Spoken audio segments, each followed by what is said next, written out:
नमस्कार, स्वागत है आपका सुनो कहानी में। आप सुन रहे हैं आचार्य चतुर्सेन जी के द्वारा लिखित उपन्यास वैशाली की नगर वधू।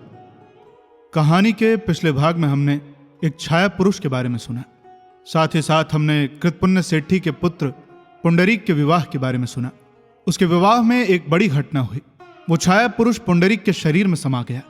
उसके बाद छाया पुरुष उस वेश में किमियागर गौड़पाद से मिलने गया, जिसके ठीक बाद वो कुंडनी से मिलने गया, जहां उसके द्वारा कुंडनी की मृत्यु हो गई। अब विस्तार से जानने के लिए आपको कहानी का पिछला भाग सुनना पड़ेगा। तो आइए कहानी में आगे की ओर चलते हैं। भाग 43। अनागत। अम्बपाली का जन्म नक्षत्र था। वैशाली में उसका उत्सव मनाया जा रहा था। संपूर्ण नगर तोरणों, ध्वजाओं और विविध पताकाओं से सजाया गया था। संथागार की छुट्टियां कर दी गई थी। गत 8 वर्षों के लिच्छवी गणतंत्र का यह एक जातीय त्योहार सा हो गया था। अम्बपाली के आवास सप्तभूमि प्रासाद ने भी आज श्रृंगार किया था, परंतु ये कोई नहीं जानता था कि यह उसका अंतिम श्रृंगार है। सहस्त्रों दीपों की झिलमिल ज्योति के नील पद्म सरोवर में प्रतिबिंबित होने से ऐसा प्रतीत हो रहा था मानो स्वच्छ नील गगन अगणित तारागण सहित सदैव ही भूमि पर उतर आया है। उस दिन देवी की आज्ञा से आवास के संपूर्ण द्वार खोल दिए गए थे और जनसाधारण को बेरोक टोक वहां आने की स्वच्छंदता थी। आवास में आज वे लोग भी आनंद से आ जा रहे थे जो कभी वहां आने का साहस ही नहीं कर सकते थे। 7वें अलिंद में देवी अम्बपाली अपनी दासियों, सखियों और नर्तकियों सहित नगर के श्रीमंत सेठी पुत्रों और सामंत पुत्रों का हंस हंसकर स्वागत एवं मनोरंजन कर रही थी। बहुमूल्य उपहारों का आज ढेर लगा था, फिर भी तांता लग रहा था। सुदूर चंपा, ताम्रपर्णी, सिंघल, श्रावस्ती, कौशाम्बी और विविध देशों से अलभ्य भेंट ले लेकर प्रतिनिधि आए थे। उनमें गज, अश्व, मणि, मुक्ता, रजत पात्र, अश्व शस्त्र, कौशेय सभी कुछ थे। उनको एक कक्ष में सुसज्जित किया गया था और प्रदर्शन किया जा रहा था। उन्हें देख देख कर लोग कौतूहल और आश्चर्य प्रकट कर रहे थे। बहुत सेठी पुत्र और सामंतगण अपने अपनी भेंटों को उसके समक्ष नगण्य देखकर लज्जा की अनुभूति कर रहे थे। उन्हें देवी अम्बपाली अपने स्वच्छ हास्य एवं गर्मा गर्म सत्कार से संतुष्ट कर रही थी। सुगंधित मद्य डाली जा रही थी और विविध प्रकार के भुने और तले हुए मांस भक्ष्य भोज्य स्वच्छंदता से खाए पिए जा रहे थे। दीपाधारों पर सहस्त्र सहस्त्र दीप सुगंधित तेलों के कारण सुरभि विस्तार कर रहे थे। सैकड़ों धूप स्तंभों पर सुगंधित द्रव्य जलाए जा रहे थे। सुंदरी युवती दासियां पैरों में पैजनियां पहने, कमर में मणि मुक्ता की करधनी लटकाए, मृणाल भुजदंडों के बड़े बड़े रत्नों के वलय पहने, कानों में हीरे के मकर कुंडल झुलाती, इठलाती, मुस्काती, बल खाती, फुर्ती और चुस्ती से मध्य डालती, चंदन का लेप करती, नागरजनों को पुष्पहार पहनाती, दूध के आसन बिछाती, उपाधान लगाती और विविध भोज्य पदार्थ इधर से उधर पहुंचाती फिर रही थी। स्वयं देवी अम्बपाली एक भव्य शुभ्र कौशेय धारण कर चारों ओर अपनी हंस की सी चाल से चलती हुई मंद मुस्कान और मृदु कोमल विनोद वाक्यों से अतिथियों का मन मोहती फिर रही थी। मध्य रात्रि व्यतीत होने लगी। पान आहार समाप्त होने पर आया। अनावश्यक भीड़ छट गई। केवल बड़े बड़े सावंत पुत्र और सेठी पुत्र अब निराला पा अपने अपने उपधानों पर उठंग गए। उनकी अलस देह, अधमूंदी आंखें और गद्दू वाणी प्रकट कर रही थी कि वे आज इस लोक में नहीं, प्रत्युत मायापुरित किसी अलौकिक स्वर्ग लोक में पहुंच चुके हैं। मध्य की झोंक में युवराज स्वर्णसेन ने कहा, देवी, इस परमानंद के अवसर पर एक ही अभिलाषा रह गई देवी। तो समर्थ युवराज अब उसे किस अवसर के लिए अविष्ट रखते हैं? पूरी क्यों नहीं कर लेते? खेद है देवी कि पूरी नहीं कर सकता। उन्होंने हाथ का मद्यपात्र खाली करके मदलेखा की ओर बढ़ा दिया। मदलेखा ने उसमें और मद्य डाल दी। अम्बपाली ने मंद मुस्कान करके कहा, क्यों नहीं युवराज? युवराज ने ठंडी सांस लेकर कहा, ओह, बड़ी अभिलाषा थी। हाय हाय, ऐसी अभिलाषा की वस्तु यूं ही जा रही है। परंतु युवराज प्रिय, क्या उसकी पूर्ति एक बार परिपूर्ण छलकते मद्यपात्र को पीने से नहीं हो सकती क्या? नहीं नहीं, 100 मद्यपात्र पीने से भी नहीं, सहस्त्र पात्रों से भी नहीं। ये कहकर उन्होंने वो प्याला भी रिक्त करके मदलेखा की ओर बढ़ा दिया। मदलेखा ने देवी का इंगित पा उसे फिर आकट भर दिया। देवी ने कृत्रिम गांभीर्य धारण करके कहा, प्रिय सूर्यमल, प्रियव्रत, अरे प्राण सखाओ, यहां आओ। भाई युवराज की एक अभिलाषा आज अपूर्ण ही रह जाती है। वो 100 मद्य पात्र पीने से भी पूरी नहीं हो रही है। 2-4 मित्र अपने अपने मद्य पात्र लिए हंसते हुए वहां आ जुटे। स्वर्णसेन खाली मद्य पात्र हाथ में लिए ठंडी सांस ले रहे थे। सोमदत्त ने कहा, यह मेरा ये पात्र पीने से भी नहीं मित्र। नहीं रे नहीं। ओह, अंत स्थल जला रहा है। हरी ढाल रही, धक रस ढाल। युवराज का अंतस्थल जला जा रहा है। देवी अम्बपाली ने हंसकर मदलेखा से कहा। सभी मित्र हंसने लगे। प्रियवर्मन ने कहा, युवराज की उस अपूर्ण अभिलाषा के समर्थन में एक एक परिपूर्ण पात्र और पिया जाए मित्रों। सबने पात्र भरे। स्वर्णसेन ने भी रिक्त पात्र मदलेखा की ओर बढ़ा दिया। मदलेखा ने दाखारस ढाल दिया। सोमदत्त ने कहा, मित्र युवराज, आपकी भला अभिलाषा क्या है? यही मित्र कि इस समय दस्यु बलभद्र यदि यहाँ आमंत्रित किया गया होता तो इस मध्य में अपने खड़क को डुबोकर उसके वक्ष के आर पार कर देता। तो देवी अम्बपाली, आपने अच्छा नहीं किया। दस्यु बलभद्र को निमंत्रित करना ही भूल गई। बताओ। भूल नहीं गई प्रिय, मैं तो केवल नागरिकों को ही निमंत्रित कर सकती हूं ना। दस्यु बलभद्र तो अनागरिक हैं। अम्बपाली ने हंसकर कहा। सूर्यमल्ल ने हंसकर कहा, अरे मित्र, तो इसमें कौन बड़ी बात है। आज सूर्योदय से पूर्व ही तुम अपनी अभिलाषा पूरी कर लेना। देवी अम्बपाली ने कहा, मित्रों, क्या तुम में से किसी ने दस्यु को देखा भी है? नहीं, देखा तो नहीं। तो यदि वो छद्म वेश धारण करके यहां आया हो और आकर पान गोष्ठी का आनंद लूट रहा हो तो? हाँ? तो ये तो बड़ी दूषित बात होगी। सूर्यमल्ल ने कहा, दूषित किस लिए प्रिय? हम नागरिकों के साथ एक दस्यु पान करें। परंतु मैं सोचती हूं भद्र की किसी भांति यदि हम ये जान जाएं कि वन्य पशु पक्षी हम लोगों के विषय में क्या सोचते होंगे, तो संभव है कि हम जानकर आश्चर्य करें कि वे हम भद्र नागरिकों में बहुत से दोषों का उद्घाटन कर लेते होंगे। किंतु यदि देवी उस दस्यु को एक बार देख पाए तो मैं उसे स्वयं एक पात्र भर कर दूं और अपने को प्रतिष्ठित करूं। प्रतिष्ठित? सूर्यमल्ल ने चिढ़कर कहा, क्यों नहीं मित्र, अंततः वो एक साहसिक और वीर पुरुष तो है ही। ये तो तभी कहा जा सकता है देवी, जब वो एक बार हमारे खड़क का पानी पी जाए। तो जब उसने वज्जी भूमि में चरण रखा है तो एक दिन तो ये होगा ही। और यदि सूर्यमल्ल की भविष्यवाणी सत्य है तो आज ही। किंतु ये बलभद्र है कौन? आपके इस प्रश्न का उत्तर जानने वाले को गणपति ने 10 सहस्त्र स्वर्ण भार देने की घोषणा की है। तो हो सकता है भद्र की ये 10 सहस्त्र स्वर्ण भार उस सूचना देने वाले पुरुष के सिर का ही मोल हो। इसी समय कक्ष के एक ओर से किसी ने शांत स्निग्ध किंतु स्थिर वाणी में कहा, तो देवी अम्बपाली अपने हाथों से एक पात्र मद्य देकर यदि अपने को सुप्रतिष्ठित करना चाहें तो यह उनके लिए सर्वोत्तम अवसर है। सबने आश्चर्यचकित होकर उधर देखा। स्तंभ की ओट से एक दीर्घकाय बलिष्ठ पुरुष नग्न खड़ग हाथ में लिए धीर गति से आगे बढ़ रहा था। उसका सर्वांग काले वस्त्र से आवेष्टित था और मुख पर भी काला आवरण पड़ा हुआ था। यह अतर्कित असंभाव्य घटना देखकर क्षण भर के लिए सब कोई विमूढ़ हो गए। अम्बपाली उस कंठ स्वर में कुछ कुछ परिचित ध्वनि पाकर संदेह और उद्वेग से उस आगंतुक को देखने लगे। इसी समय सूर्यमल्ल ने खड़ग लेकर आगे बढ़कर कहा, यदि तुम वही दस्यु हो जिसकी हम अभी चर्चा कर रहे थे तो तुम्हें इसी क्षण मरना होगा। जल्दी और व्यवस्था क्रम भंग मत करो मित्र सूर्यमल। मैं वही हूं जिसकी तुम लोग चर्चा कर रहे थे, परंतु मैं तुमसे अभी क्षण भर बाद बात करूंगा। पहले देवी अम्बपाली एक चषक मद्य अपने हाथों मुझे प्रदान कर सुप्रतिष्ठित हो और मुझे आप्यायित करें। सूर्यमल्ल ने बिना कुछ बोले खड़ग उठाया। अम्बपाली ने अब आगंतुक के कंठ स्वर को भली भांति पहचान लिया। उन्होंने आगे बढ़कर सूर्यमल्ल का हाथ पकड़कर कहा, ठहरो भद्र, पहले मद्य दूंगी। उन्होंने अपने हाथों मद्य पात्र भरकर आगे बढ़कर दस्यु को दिया। मद्य पीकर उसने पात्र आधार पर रख दिया और कहा, सुप्रतिष्ठित हुआ देवी। नहीं नहीं, मैं सुप्रतिष्ठित हुई बनते।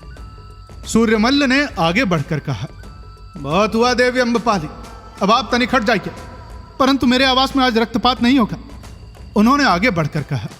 दस्यु ने कहा, देवी अम्बपाली, आज सबकी इच्छा पूरी होने दो। मित्र सूर्यमल, तुम्हारी पारी क्षण बर्बाद आएगी।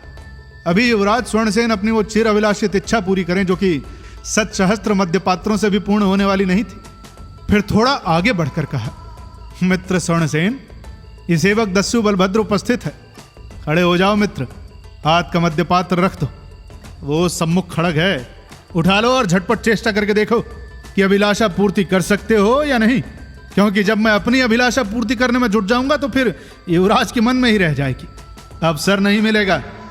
कक्ष में उपस्थित स्त्री पुरुष स्तब्ध आतंकित खड़े थे। केवल अम्बपाली का रोम रोम पुलकित हो रहा था। उन्होंने दस्यु को और दस्यु ने उनकी चुराई आंखों में देखकर मन ही मन हंस दिया। 2 पग आगे बढ़कर खड़ग को हवा में ऊंचा उठाते हुए दस्यु ने कहा, अरे उठो युवराज, मुझे अभी बहुत काम है। आज देवी अम्बपाली का जन्म नक्षत्र है भाई। आज प्रत्येक नागरिक की मनोअभिलाषा पूरी होनी चाहिए। युवराज अभी नशे में झूम रहे थे। अब उन्होंने हाथ का मद्यपात्र फेंक लपक कर एक भारी बर्छा भीत से उठा लिया। अन्य लिच्छवी तरुणों ने भी खड़ग खींच लिए।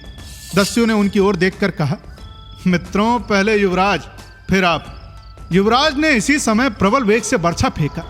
दस्यु ने उछलकर एक खंबे की आड़ ले ली। बर्छा खंबे से टकराकर टूट गया।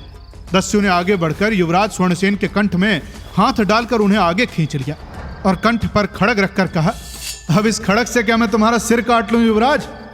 नहीं नहीं, इस समय यहां ऐसा नहीं होना चाहिए, अम्बपाली ने कातर कंठ से कहा।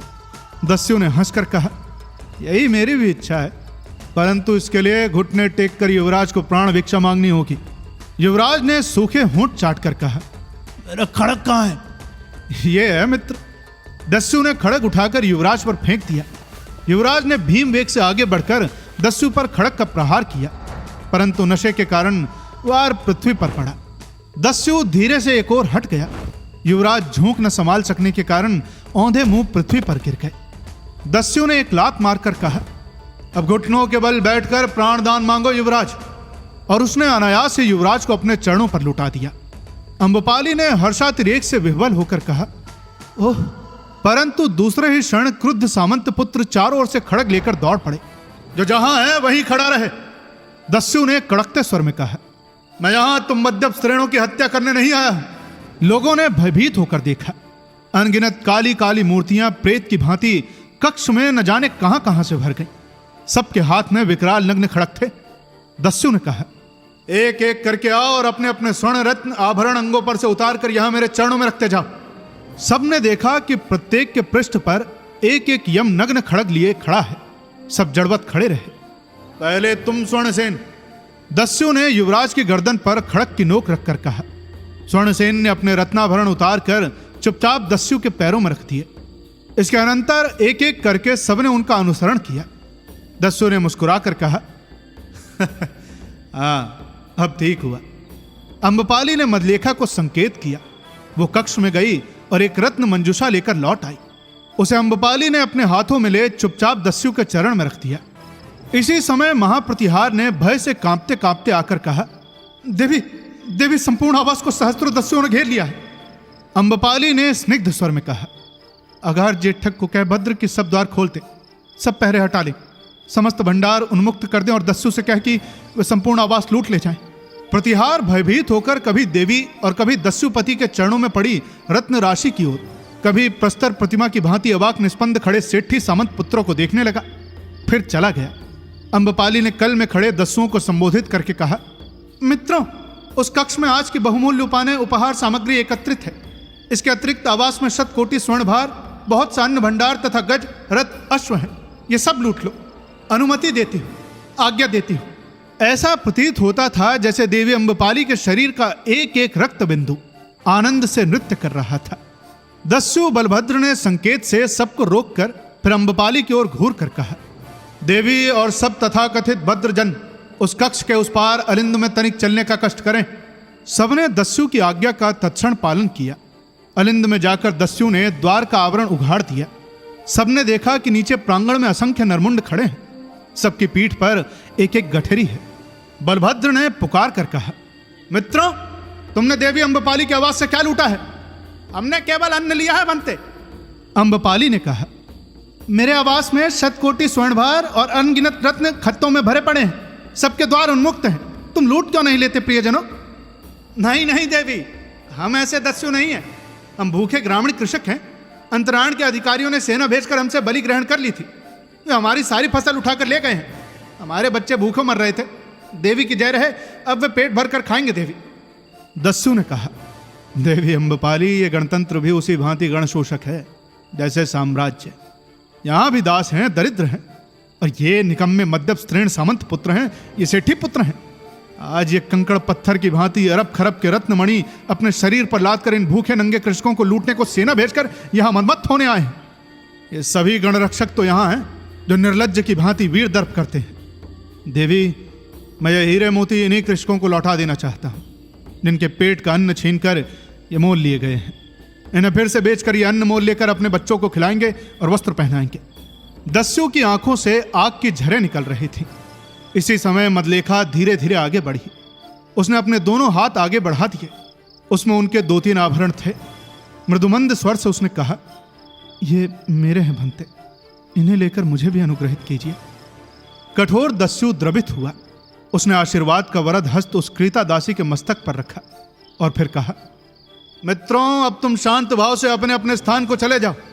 सबके चले जाने पर दस्यु ने कहा, आप सब जो जहां हैं घड़ी भर वहीं रहें। सबने चुपचाप दस्यु की आज्ञा का पालन किया। दस्यु समुदाय वहां से उसी प्रकार लोप हो गया जिस प्रकार प्रकट हुआ था। एकाकी। जयराज ने साहस किया। वे लोमड़ी की भांति चक्कर काटकर अगले गांव की ओर बढ़े। वे जानते थे कि वो ग्राम बड़ा था तथा वहां ठहरने की भी सुविधाएं थी। ये ग्राम मल्लों और कोलों के थे। इससे जयराज को भी आशा थी कि आवश्यकता होने पर नगरपाल या ग्राम जेठक उनकी सहायता कर सकेगा। मार्ग में एक निबिड़ वन पड़ता था। रात अंधेरी थी और जयराज के पास अश्व भी न था। अंधकार और भय का परस्पर संबंध है। जयराज एक जीवट के पुरुष थे। कार्य गुरुता समझ उन्होंने प्रत्येक मूल्य पर आगे चलना ही ठीक समझा। वे नग्न खड़ग हाथ में लिए गहन वन में घुस गए। संपूर्ण रात्रि उनको चलते ही व्यतीत हुई। थकान, प्यास और भूख जब असह्य हो गई तब उन्होंने एक वृक्ष का आश्रय ले शेष रात काटी। कुछ देर विश्राम करने से उन्हें थोड़ा सुख मिला। सूर्योदय से कुछ पूर्व ही वो फिर चल पड़े। थोड़ी ही देर में उन्हें राजमार्ग दिख पड़ा। 3 ओर से 3 मार्ग आकर मिले थे। निकट ही वो ग्राम था। ग्राम में आहार आश्रय पाने की आशा से शीघ्र शीघ्र चलने लगे। इसी समय एक सार्थवाह का साथ हो गया। इसमें सब मिलाकर 6 पुरुष, 4 अश्व और 3 टाखन थे। ये मैरे के कुपटक लेकर राजगृह जा रहे थे।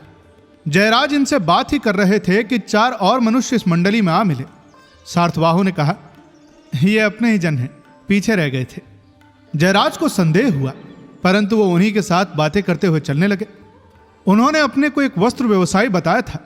इस पर उनमें से एक उनके लंबे खड़क की ओर देखकर खिलखिलाकर हंस पड़ा। 2 दंड दिन चढ़ते चढ़ते वे सब उस ग्राम में आ पहुंचे। ग्राम संपन्न और बड़ा था। उसमें पक्की अटारियां थीं। भद्रवसन जन भी थे। खाद्य हाट भी थी। नगर के बाहर ही एक पांथागार था। उसी में सबने विश्राम किया। सबके साथ मिलकर जयराज भी खाने पीने की व्यवस्था में लग गए। निकट ही एक छोटी सी नदी थी। वहां जाकर उन्होंने स्नान किया, वस्त्र धोए, फिर भोजन बनाया। साथ ही सार्थवाह भी इधर उधर फैलकर खाने की खटपट में लगे, परंतु उनका व्यवहार संदेहप्रद था। जयराज ने देखा कि वे अत्यंत गुप्त भाव से उन्हीं पर दृष्टि दिए हुए हैं। उन्हें भी संदेह हुआ कि संभवतः वे किसी आगंतुक की प्रतीक्षा कर रहे हैं। संदेह बढ़ता ही गया और जयराज नग्न खड़क पास रख भोजन बनाने लगे। उनके खड़क को देखकर जो हंसा था उसने दिल लगी से कहा, भंते, ये क्या बात है? आप भात भी क्या खड़क से ही खाते हैं क्या? जयराज ने हंसकर कहा, नहीं नहीं मित्र, परंतु कुत्ते बिल्ली का भय तो है। ओह, तो इसीलिए नग्न खड़क निकट रख भोजन बना रहे हैं? जी, इसी से मित्र। सार्थवाह जनों ने कुटिल मुस्कान डाली। जयराज ने भोजन तैयार होने पर भोजन करने को हाथ बढ़ाया। इसी समय काणे चांडाल मुनि ने आगे बढ़कर कहा, आयुष्मानो, मैं जन्मतः चांडाल हूं। ब्रह्मचर्य व्रत मैंने धारण किया है। यम नियमों का विधिवत पालन करता हूं। मैं रांधकर नहीं खाता। अपने बचे हुए आहार में से थोड़ा मुझे दो। उस धूर्त काणे नापित गुप्तचर को अपने सिर पर उपस्थित देखकर जयराज का माथा ठनका। उन्होंने सोचा, ब्राह्मण महामात्र की सहस्त्र आंखें हैं, सहस्त्र भुजाएं हैं, उसकी दृष्टि से बचकर कुछ नहीं किया जा सकता। फर्क कैसे एक काणा नापित इस समय यहां उपस्थित हो गया। किंतु शेष सार्थवाह जनों ने ससंभ्रम उठकर काणे मुनि का बहुत बहुत स्वागत सत्कार किया और विविध भावभंगी दिखाकर कहा, आइए मुनि, आइए न बनते, ये आसन है। हमारा आज का भोजन ग्रहण कर हमें कृतार्थ कीजिए। जयराज पर अब सार्थवाह जनों की वास्तविकता भी प्रकट हो गई। निसंदेह ये सब मागध गुप्तचर थे। उन्होंने मन की चिंता मन ही में छिपाकर हंसकर उस छद्मवेशी काणे मुनि के सत्कार में साथियों का योग दिया। काणा विविध सेवा सत्कार से संतुष्ट हो धार्मिक कथा कहकर उन्हें संबोधित करने लगा। जयराज अपनी आत्मरक्षा के लिए योजना स्थिर करने लगे। उन्होंने सोचा कि निसंदेह आज एक बड़ी योजना का सामना करना पड़ेगा। उन्होंने मन ही मन कर्तव्य स्थिर किया और साथियों से कहा, मित्रों, मैं एक अश्व खरीदना चाहता हूं, यहां कहां मिलेगा? ये तो कैसे कहें भंते, हम भी तो सब नवागंतुक हैं, परंतु कोई एक मेरे साथ अगर बस्ती में चलता तो अश्व देखा जाता। सार्थबाहों ने दृष्टि विनिमय किया। एक ने उठकर कहा, मैं चलता हूं भंते। दोनों गांव में चक्कर काटने लगे और अश्व ढूंढने लगे। ढूंढते ढूंढते वे कोटपाल के घर के निकट पहुंचे। वहां पहुंचकर जयराज ने कहा, मित्र, ये कोटपाल का घर है, क्यों न इससे सहायता ली जाए। साथी हिचकिचाया, परंतु उसे सहमत होना पड़ा। कोटपाल के निकट जाकर जयराज ने अश्व खरीदने में उसकी सहायता मांगी। कोटपाल के पास एक अड़ियल टट्टू था। उसकी बहुत बहुत प्रशंसा करके उसने वो टट्टू जयराज के गले मढ़ दिया। जानबूझकर जयराज ने टट्टू पसंद कर लिया। टट्टू की चाल की परीक्षा करने और पांथागार में सुवर्ण ले आने के बहाने जयराज उस व्यक्ति को कोटपाल के निकट बैठाकर तथा अभी मुहूर्त भर में लौटकर आता हूं ये कहकर वहां से टट्टू ले निशंक जिस तीव्र गति से जाना शक्य था राजगृह के मार्ग पर दौड़ चले। सूर्यास्त तक वे चलते गए। टट्टू अड़ता था, परंतु उसे विशेष बाधा न होती थी। रात होते होते जयराज एक दूसरे ग्राम के निकट पहुंचे। वहां एक चैत्य में एक शपणक रहता था। उसकी अनुमति से उन्होंने वहीं रात काटने का विचार किया। शपणक थोड़ा धन पाकर संतुष्ट हो गया। आहार से निवृत्त होकर जयराज ज्यों ही शयन की व्यवस्था कर रहे थे कि वही काणा उनके निकट पहुंचा। पहुंचकर कहा, मैं चांडाल कुल का ब्रह्मचारी हूं, अष्टांग यम नियम का विधिवत पालन। उस धूर्त काणे गुप्तचर को प्रेत की भांति अपने पीछे लगा देख जयराज क्रोध से पागल हो गए, परंतु उन्होंने उठकर उस कपट मुनि का सत्कार करके कहा, बदंत, भोजन तो मैं कर चुका, आहार शेष नहीं है, क्या स्वर्ण दूं क्या? नहीं उपासक, मैं स्वर्ण नहीं छूता, हाथ से रांध कर खाता भी नहीं। तो दुख है भदंत, तुम किसी गृहस्थ से भोजन ले आओ, या निराहार ही सो रहूं, जैसा तू कहे उपासक, जिसमें भदंत अपना धर्म समझे। जयराज कक्ष में जा दीपक के कोने में रख भूमि पर बिछौना बिछा सो गए।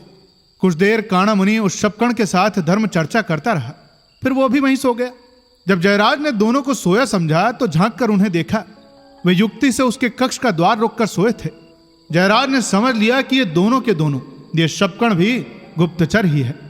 उन्होंने भली भांति कक्ष की दीवारों, छतों और द्वार को देखा। घर पुराना था और द्वार सड़ा हुआ, आक्रमण होने पर रक्षा के योग्य नहीं था, परंतु उन्होंने सोचा कि ये दो ही तो हैं, तब तो मैं ही यथेष्ट हूं। उन्होंने आवश्यकता होने पर उस धूर्त काणे को जान से मार डालने का दृढ़ संकल्प कर लिया। उन्होंने स्वर्ण से भरी थैली अपने कंठ में लटका ली, खड़ग नग्न करके निकट रख लिया, उतारे हुए वस्त्र फिर से पहन लिए। इसके बाद द्वार की भली भांति परीक्षा करके उन्होंने दीप बुझा दिया। दीप बुझाकर वे निशब्द बिछौने से उठकर द्वार के कान लगाकर बैठ गए। थोड़ी ही देर में काणा मुनि उठकर बैठ गया। शपणक भी उठ बैठा। शपणक दो उत्तम बड़े बड़े खड़ग छिपे स्थान से उठा लाया। जयराज ये सब देख बिस्तरे पर जा सोने का नाटक करते हुए वेग से खर्राटे भरने लगे। आखेट को सोया हुआ समझकर दोनों खड़ग लेकर द्वार के निकट आ खड़े हुए। किसी पूर्व निश्चित विधि से उन्होंने निशब्द द्वार खोल डाला। द्वार खुलते ही जयराज बिछौने से उठकर द्वार के पीछे आड़ में छिप गए। आगे काणा और पीछे शपकण दोनों निशब्द आगे बढ़े। काणे के तनिक आगे बढ़ जाने के बाद शपकण वहीं ठिठक कर काणा बिछौने के निकट क्या कर रहा है ये देखने लगा। इस अवसर से लाभ उठाकर जयराज ने एक भरपूर हाथ खड़क का शपणक के मोड़े पर फेंका और शपणक बिना एक शब्द किए बीच से दो टुक होकर गिर पड़ा। काणा नापीत खड़ग हाथ में ले घूमकर खड़ा हो गया। जयराज ने कहा, भदंत, यहां तो बहुत अंधकार है, तुम्हारा साथी तो निर्वाण पद को पहुंच गया। अब तुम बाहर जाओ, वहां चंद्रमा का क्षीण प्रकाश है, पर मैं समझता हूं कि तुम्हारे निर्वाण के लिए यथेष्ट है। नापीत ने कहा, भंते ऐसा ही हो। बाहर आकर दोनों घोर युद्ध में रत हुए।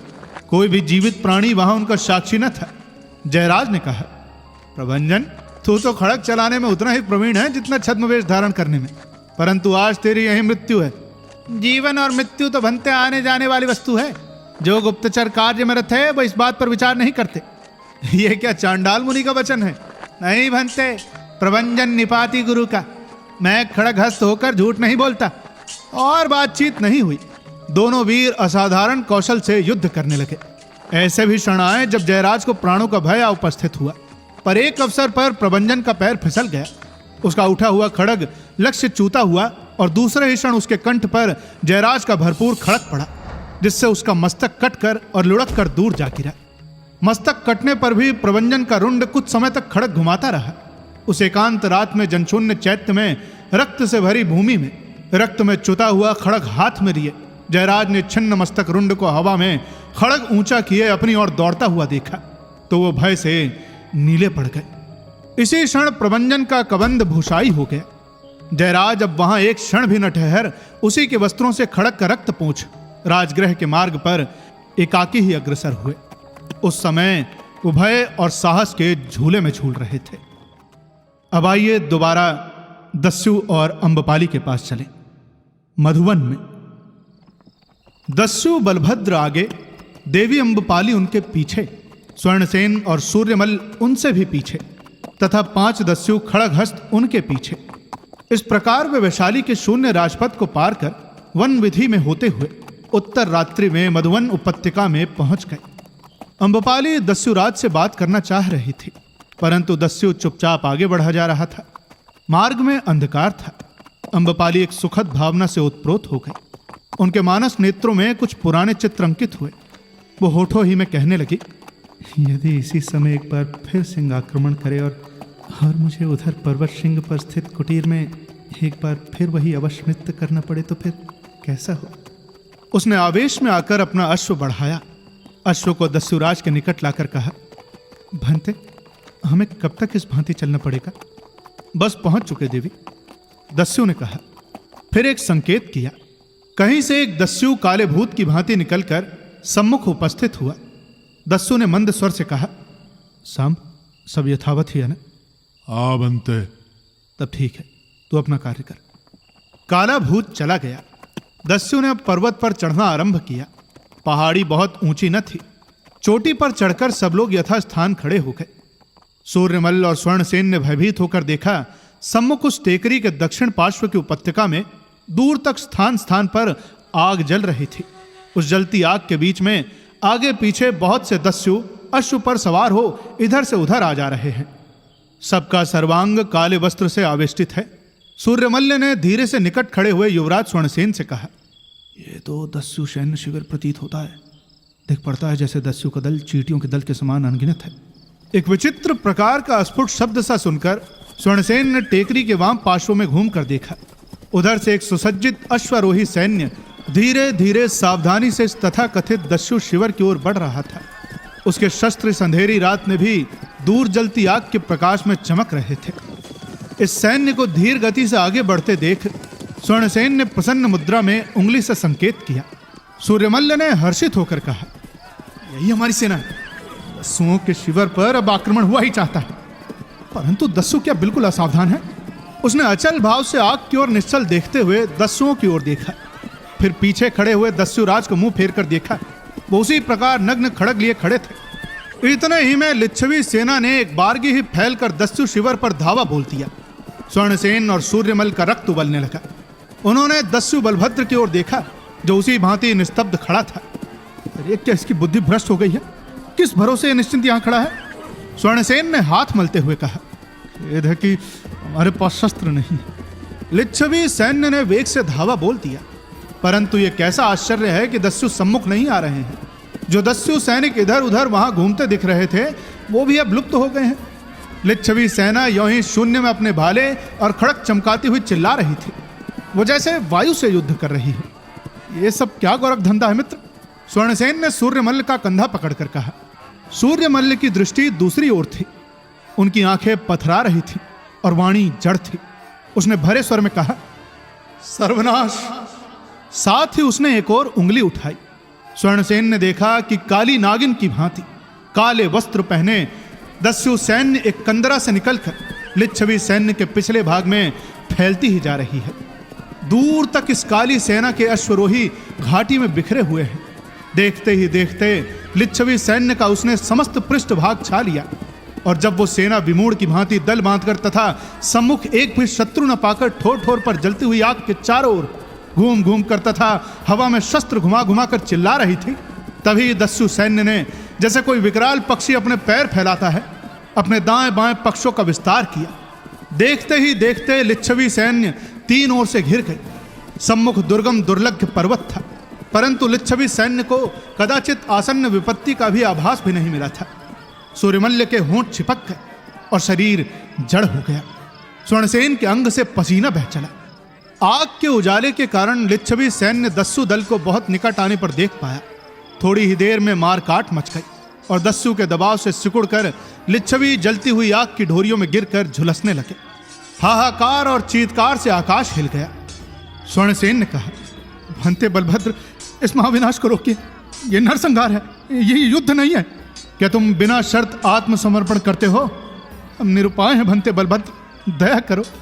तो मित्र सूर्यमल, तुम जाकर युवराज का यह आदेश अपनी सेना को सुनाओ और सेना नायक को यहां मेरे निकट लिया। इसके बाद उन्होंने अपने एक दस्यु को कुछ संकेत किया।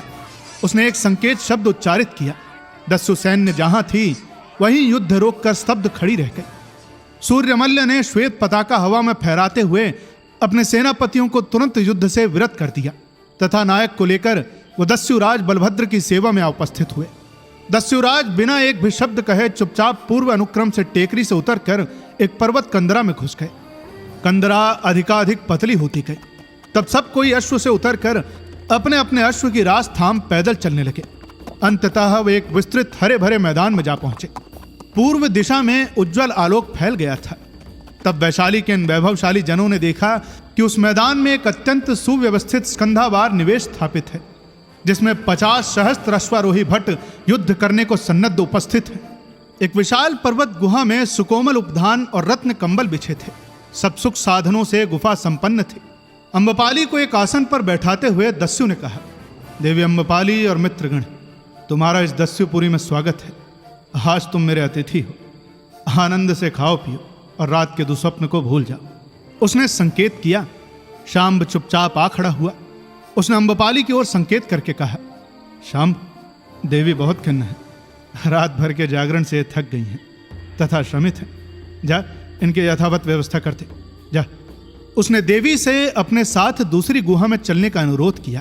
देवी के चले जाने पर विविध मद्य, भुना मांस और शूल्य लाकर दासों ने अतिथियों के सम्मुख रख दिए। लिच्छवी राजपुरुष एक दूसरे को आश्चर्य से देख देखकर खाने पीने और अदृष्ट में जो भोगना बदा है, भोगने की चर्चा करने लगे। परंतु मुख्य बात यही थी जो कि सब कह रहे थे कि दस्यु अद्भुत है, अप्रतिम है, महान है। विसर्जन। शाम्ब ने देवी अम्बपाली को दूसरी गिरी गुहा में ले जाकर जिस श्यामा बामा के उन्हें सुपुर्द किया, उसका अंग सौष्ठव और भाव मृदुलता देख अम्बपाली भाव विमोहित हो गई। राजमहालय में दुर्लभ सुख सज्जा इस दुर्गम वन में उपस्थित थे। उस गिरी गुहा के वैभव और विलास को देखकर अम्बपाली आश्चर्यचकित रह गई। उन्होंने आगे बढ़कर सम्मुख स्मित वदना श्यामा बामा की ओर देखकर कहा, तू कौन है हला? मैं नाउन हूं भट्टिनी। वो हंसती। जैसे चंद्रमा को देखकर कुमुदनी खिल जाती है, उसी प्रकार उस श्यामा बामा के निर्दोष मृदुल हास्य से पुलकित होकर अम्बपाली ने उसे अंक में भरकर कहा, तू तो बड़ भाग्नी है हला। तू जिस पुरुष की सेवा में नियुक्त है, उसकी सेवा करने को न जाने कितने जन तरस रहे हैं। सुनकर कृतकृत हुई भट्टिनी। आपके दर्शनों से मेरे नेत्र स्नातपूत हो गए। अब आज्ञा हो तो मैं आपका अंग संस्कार करूं। अब इस वन में जो साधन सुलभ है, उन्हीं पर भट्टिनी संतोष करना होगा। अम्बपाली ने मुस्कुरा कर कहा, अच्छा हला। नाउन ने देवी अम्बपाली का अंग संस्कार किया, उन्हें सुवासित किया। नाउन के हस्त लाघव, हस्त कौशल, मृदुल वार्तालाप और यत्न से देवी अम्बपाली का सारा श्रम दूर हो गया। फिर जब सुवासित मदिरा और विविध प्रयत्न और एक से बढ़कर एक खाद्य पेय उनके सम्मुख आए तो उनसे रहा ही नहीं गया। उन्होंने कहा, हला, तेरे स्वामी वे दस्यु सम्राट के दर्शन ही न देंगे? ये तो उनकी इच्छा पर निर्भर है भट्टिनी, किंतु अभी आप आहार करके थोड़ा विश्राम कर लें। नहीं नहीं हला, पहले उन्हें बुला। नाउन ने हंसकर कहा, क्या कहूं भट्टिनी, बुलाने से तो वे आएंगे नहीं, आप ही आ सकते हैं। ये कैसी बात? यही बात है, वे किसी की इच्छा के अधीन नहीं है, इसी से तो। नाउन ने धृष्टतापूर्ण हंसी हंसते हुए कहा, ऐसा ही मैं भी कभी समझती थी। कभी अवसर मिलने पर उनसे कह देना। कह सकेगी? जी कह सकूंगी। अब भी ऐसा ही है देवी अम्बपाली। सोमप्रभ ने हंसते हंसते आकर कहा। अम्बपाली ने सोमप्रभ को सुवेशित भद्र नागरिक वेश में नहीं देखा था। आज देखकर क्षण भर को उनकी प्रगल्भता लुप्त हो गई। सोम ने कहा, आप मुझ पर कुपित तो नहीं है देवी? कुपित होकर तुम्हारे जैसे समर्थ का कोई क्या कर सकता है भद्र? असमर्थ होने पर भी कुछ जन समर्थ होते हैं देवी। ऐसे कितने जन हैं प्रिय दर्शन? केवल एक को मैं जानता हूं। आज्ञा पाऊं तो कहूं, स्वेच्छा से कहना हो तो कहो। तो फिर सुनो, मैंने एक व्यक्ति देखा है जो निरातंक साहलात सोल्लास हो स्वर्ण रत्न भंडार के द्वार उन्मुक्त करके दस्युओं को लूट लेने के लिए अभिनंदित करता है। अच्छा रहने दो प्रिय, अब पहले कुछ खा पी लो। दोनों बैठ गए। अवसर पाकर नाउन पान लेने खिसक गई। अम्बपाली ने सोम का हाथ पकड़कर कहा, तुम ऐसे समर्थ, ऐसे सक्षम, कामचारी, दिव्य शक्तियों से उत्प्रोत इंद्रजालिक कौन हो प्रिय दर्शन? यही कहने को तो मैं तुम्हें यहां लाया हूं अम्बपाली। तो कह दो ना प्रिय, मैंने तो तुम्हारे कंठ स्वर से ही तुम्हें पहचान लिया था। ये तो मैंने तुम्हारे नेत्रों में पढ़ लिया था देवी। तुम्हारे नेत्रों से पढ़ने की विद्या से मैं परिचित हूं। पर अब कहो भी। मैं मागध हूं प्रिय, मेरा नाम सोमप्रभ है। अम्बपाली ने जैसे तब तंगार स्पर्श कर लिया। सोम ने कहा, क्या मागधों को तुम सहन नहीं कर सकती क्या? नहीं प्रिय, नहीं। इसका कारण अकथ्य है। अब भी मृत्यु के मूल पर भी प्रिय दर्शन सोम, यदि तुम अम्बपाली को क्षमा कर सको तो कर देना। उनके बड़े बड़े नेत्र आंसुओं से गीले हो गए। प्रिय अम्बपाली, क्या मैं तुम्हारी कुछ भी सहायता नहीं कर सकता हूं? नहीं प्रिय दर्शन, नहीं। अम्बपाली निस्सहाय निरुपाय है। विषादपूर्ण मुस्कान सोमप्रभ के मुख पर फैल गई। उन्होंने एक लंबी सांस ली। उनके साथ अनेक स्मृतियां वायु में विलीन हो गई। प्रिय दर्शन सोम, क्या मैं तुम्हारा कुछ प्रिय कर सकती हूं क्या? प्राणों के मूल्य पर भी। प्रिय, बस तुम मुझे सदैव क्षमा करती रहना और सहन करती जाना। अरे, ये तो मेरा अनुरोध था प्रिय दर्शन। तब तो ये और भी अच्छा है। हम दोनों एक ही नाव पर जीवन यात्रा कर रहे हैं, तो कदाचित विषाद, निराशाओं और आंसुओं से परिपूर्ण है। तो किया ही क्या जा सकता है प्रिय? प्रियतमे, जीवन से पलायन भी तो नहीं किया जा सकता। नहीं किया जा सकता। सोम प्रिय दर्शन, एक याचना करूं? सोम ने अम्बपाली के दोनों हाथ पकड़कर कहा, यह किंचन सोम तुम्हारा ही है प्रिय अम्बपाली। कहो तो प्रिय दर्शन, मुझे सहारा देना। जब जब मैं स्खलित हूं तब तक। उनके होंठ कांपे। फिर उन्होंने टूटते अवरुद्ध स्वर में कहा, ये मत भूलना सोमभद्र कि मैं भी एक असहाय दुर्लभ नारी हूं। तुम पुरुष की भांति मेरी रक्षा करना। मैं तुम्हारी किंकरी, तुम्हारी शरण हूं। अम्बपाली सोम के पैरों में लुढ़क गई। सोम ने उन्हें उठाकर अंक में भर लिया और अपने तप्त त्रिषित आग के अंगारों के समान जलते हुए होंठ उनके शीतल कंपित होठों पर रख दिए। अम्बपाली मूर्छित होकर सोम के अंक में बिखर गई। अब कहानी में आगे क्या होता है, ये जानने के लिए आपको इंतजार करना पड़ेगा इसके अगले भाग का। जल्द ही मिलेंगे इसके अगले भाग के साथ। तब तक के लिए सुनते रहिए सुनो कहानी की अन्य कहानियां और अपना ख्याल रखिए। धन्यवाद।